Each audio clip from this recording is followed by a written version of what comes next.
మద్యపానం, ధూమపానం ఆరోగ్యానికి హానికరం మరియు క్యాన్సర్‌కు కారకం. Cigarette smoking and alcohol consumption are injurious to health. It causes cancer.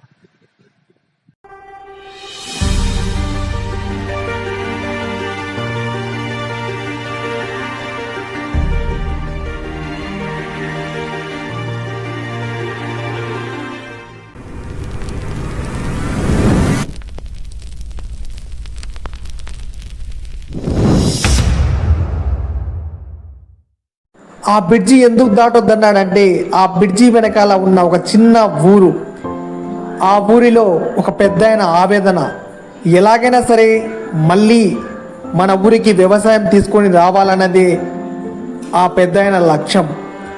దానికోసం ఈ ఊరి సరిహద్దు బ్రిడ్జి దగ్గరికి వెళ్ళడం, బ్రిడ్జి దగ్గర ఏడ్చడం, ఎవరైనా వ్యవసాయం చేయడానికి కూలీలు వస్తాడని ఎదురు చూడడం తప్ప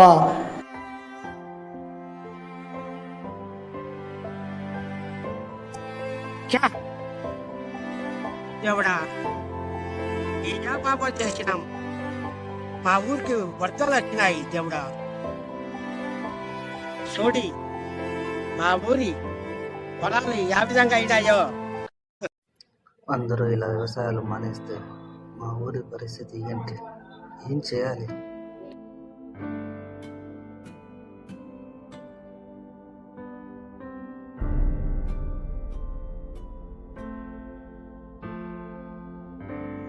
ఏరా మామ, ఎక్కడికి వచ్చినావు? నీకు ఒక శుభవార్త చెప్పాలి. కష్టపడి చదివినందుకు నాకు మంచి ఉద్యోగం దొరికిందిరా. నేను పట్నం వెళ్ళిపోతున్నాను. ఎక్కడ పోతారా? ఇక్కడ ఎంత కష్టం పెట్టుకొని.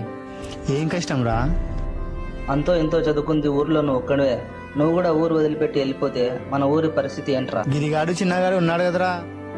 వాళ్ళుండి ఏం ప్రయోజనం రా? పోరాడేవాడు కావాలి, అందులో నువ్వు ఒకడివి. చదువుకున్న వాళ్ళందరూ పట్నం వెళ్ళిపోతే మన ఊర్లో వ్యవసాయం చేసేది ఎవడరా?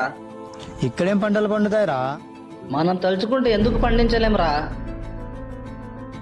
మన ఊర్లో వ్యవసాయం లేక పక్కూరికి వెళ్ళి మనము బియ్యం కొనుక్కోవాల్సిన పరిస్థితి వచ్చిందిరా. ఇప్పుడు పట్నం వెళ్తాడంట. పట్నం ఇప్పుడు ఏమంటావురా? నా ఒక్కడి వల్ల ఈ పని అవుతుందంటావా? అలా ఎలా వెళ్ళిపోతావురా? పుట్టి పెరిగిన ఊరు, మన జ్ఞాపకాలు, మన ఊర్రా ఇది. అవునరా మామ, మన చిన్ననాటి జ్ఞాపకాలు గుర్తు తెచ్చుకున్నట్టే చాలా బాధగా ఉంది. నాకు ఊరు వదిలిపెట్టి వెళ్తుంటే చాలా బాధగా ఉందిరా. ఈ ఉద్యోగం వద్ద ఏమొద్దురా మామ, నీతో పాటే కలిసి ఉండాలని నిర్ణయించుకున్నాను. నాకు నువ్వే ముఖ్యం. ఈ సమస్యలను సర్పంచ్ దృష్టికి తీసుకెళ్ళి మన సమస్యలను మనమే పరిష్కరించుకుందాం.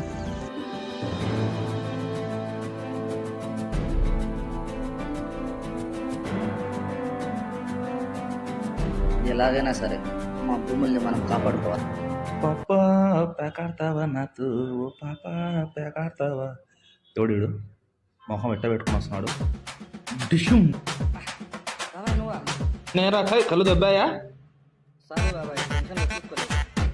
నీ టెన్షన్ ఎందుకో నాకు తెలుసులేవో. నీ పప్పులు ఇక్కడే ముడకవు, చూసుకో. పేకాట రాజు ఎక్కడ? మీరంతా నాతో కలిసి పేకాడుకోవాల్సిందే. అలా అని ఏం కాదు బాబాయ్. అమ్మో, బాబాయ్ ఎందుకు బిడి తీస్తున్నాడు? అమ్మో, ఈడు బిడి కాలిస్తే ఎవరికో మూడింది. అమ్మో బాబాయ్, బాబాయ్ బాబాయ్ నువ్వు బిడి కాల్చదు బాబాయ్. నువ్వు బిడి కలిస్తే కొంపలు కొల్లేరే బాబాయ్. వద్దు. అలా రావాలి దారికి.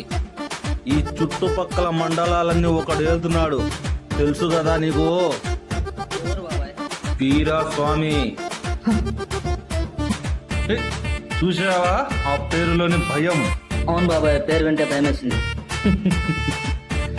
వాడి ఊర్లోనే వాడు వ్యవసాయం చెయ్యడు, మీకు కూలీలను పంపిస్తాడా? ఇదంతా అయ్యే పని కాదు. కానీ అందరన్నీ సర్దుకొని నాతో వచ్చి పేకాడుకుందా. పేకాడరా తీక్క నా కొడగలరా? కూలీలు పంపిస్తాడు. కూలీలు వీళ్ళు ఇలా చెప్తే వినేలా లేరే. ఎట్టయినా సర్పంచ్ దగ్గరికి పోతారు. ఆడిపోతే ఆయన ఏదో ఒక మార్గం చెప్తాడు. అమ్మ బాబాయ్, ఎలాగో సర్పంచ్ దగ్గరికి వెళ్ళే విషయం బాబాయ్ చెప్పలేదు. చెప్పింటే అంత సంగతి. ఎందుకో వాళ్ళు చెప్పింది నాకు నిజమే అనిపిస్తుంది. నేను పట్నం వెళ్ళిపోతే మన భూములు మనకు కాకుండా పోతాయి. గుద్దులాట, గట్టి బాంబులో గుద్దులాట. ఓహో, ఎవడు? ఓహో, ఏరా పండుగ, ఏంట్రా ఏడు నిలవన్నావు? బాబాయ్ నువ్వా? నేనే లేవాయ్. నువ్వేం ఆలోచిస్తున్నావో నాకు తెలుసు, కానీ నీ వ్యవహారాలైనా ఇక్కడేం జరగవు, అన్ని సర్దుకొని ఇంటికి వెళ్ళు. అమ్మ బాబాయ్, ఈ బాబాయ్ కళ్ళలో పడ్డాం, ఇక నాశనం అనేటే. కరెక్టే, ఇతడు అనుకున్నది నాశనం చేయడానికి ఒకడు వచ్చాడు. అతడే రాజ్ కుమార్, కొన్ని కోట్లకు అధిపతి. ఆ రాజ్ కుమార్ ఎవరో తెలుసా? అదో ఇతడే. వ్యవసాయంలోని చోట మందు ఫ్యాక్టరీలు కట్టాలంటే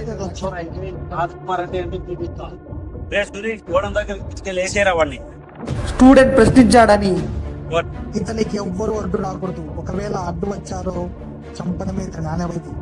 బాబా ఏముంది వాడు చూడ చక్కని ప్లేస్ వర్కౌట్ అవుతుందా? ఖచ్చితంగా వర్కౌట్ అవుతుంది బుల్లెట్.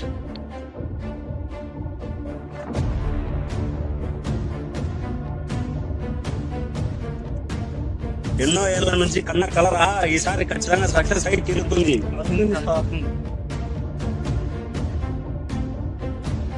ఆగుమా బాబు, వీరేంద్ర ఎక్కడున్నాడు? అక్కడెక్కడ ఉన్నాడు, వెళ్ళండి సార్ తీసుకోండి. బాబు ఏమైంది అంత దిగులుగా ఉన్నావు? అంతా అయిపోయింది సార్, ఊరేసి వెళ్ళిపోమంటున్నారు. ఎందుకయ్యా? అదేంటయ్యా, ఉన్న ఊరు విడిచిపెట్టి వెళ్ళమంటే బాధ అంటారా? ఇతగా వీరేంద్ర వ్యవసాయం అంతా ఆటి మందు ఫ్యాక్టరీ కట్టాలని నిర్ణయించుకున్నారు. అందుకు రైతులను ఊరి నుండి వెళ్ళగొట్టాలనేది ఇతని సంకల్పం. ఊరు విడిచిపోవడం అంటే పోవడం లేదు. ఏ వీరయ్య, నేను చెప్పినా కాదు.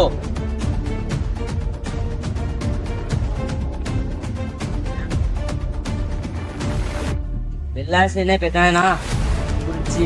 మీరు ఎక్కడికని వెళ్ళాలా బాబు? వ్యవసాయం లేదు, ఎక్కడ ఎలా బతకాలి బాబు?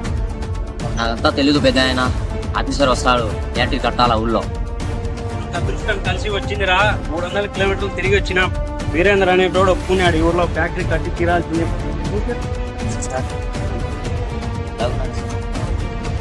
అది రాబో వచ్చేసా.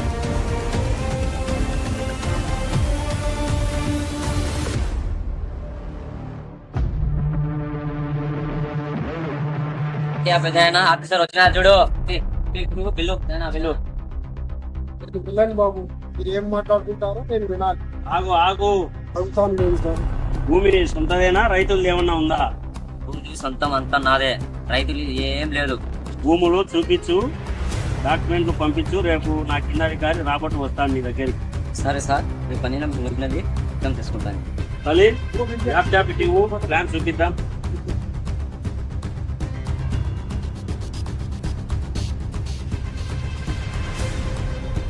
ఇట్లా చూడు, ఇట్లా ఉంటుంది ప్లాన్.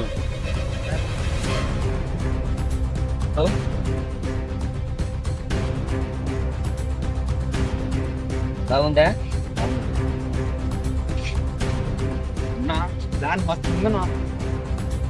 సార్ ఇది deal okay sir. Okay Virendra, మన ఊర్లో అంతా ఎడ్యుకేషన్ పర్సన్స్ లేరు కదా, అందరూ రైతులే కదా? మా ఊళ్ళో ఎవరు లేరు సార్, అందరు పోయి సిటీలో జాబ్ చేసుకుంటున్నారు. శభాష్ వీరేంద్ర, మనకు కావాల్సింది అదే సార్. నీకు తెలియదు వీరేంద్ర, చదివిన వాళ్ళైతే మనకు పెద్దపాటు చేస్తారు. మన ఫ్యాక్టరీ కట్టాలేము కదా.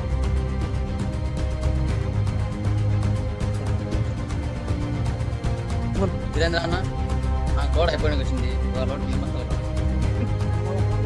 బస్తాల్లో ఏం లేదు, మానేస్తానా? అదేంటన్నా అలా మానేస్తే మేము తిని బతకాలి. నేను ఎంత చెప్పినా వినడం లేదు. ఏంటి సబ్బాసు, ఊరేసిపో. సరే వీరేంద్ర, పక్కా ప్లాన్ చేద్దాం. అసలు ఏం వెళ్దాం. ఆఫీసర్ సార్, మన ఊళ్ళో ఫ్యాక్టరీ గీటీలు వద్దు, పిల్లలకు బడి కావాలి. మాకు ఏంది పెద్ద, మేము ఫ్యాక్టరీ కట్టాలంటే నువ్వు బడి అది ఇది అంటావు. రేపు బాబు చూసుకో, రేపు వెళ్దాం పదా. రేపు రాబట్టును పంపిద్దాం. చెప్పినా కాదు వీరయ్య, పో. ఫ్యాక్టరీలో దేవుడా, అందరికీ నువ్వే భారం. ఏం శివ, నీ సమస్య ఏది? తెలంగాణ ఇలా సరుకు పంపాలంటే ఎలా బతకాలి? మా ఊళ్ళో రైతులు కూడా లేదు. మీ ఊరు పంచాలి నాకు ఎందుకు స్వామి, ఎక్కడన్నా పోండి. ఒకసారి ఆలోచించే విధంగా ఏం లేదు. రవి పోదాంబా, మా సిద్ధం చేసుకున్నాం. మన బాబు, మన ఊరికి వెళ్ళి డిస్కషన్ చేయాల్సిందే. అందుకో భయం వేస్తుందన్నా. ఎందుకురా? ఆ వీరస్వామి మీకు తెలిస్తే మనం ప్రాణంతో ఉంటామా? నా పొచ్చుగా పీకడు. చూద్దాం చూద్దాం. ఏంటి చూసేది? నిన్ను అంతం చేయడానికి వస్తున్నాడు. ఇతని అంతం ఏంటో మనం నెక్స్ట్ పార్ట్లో చూద్దాం.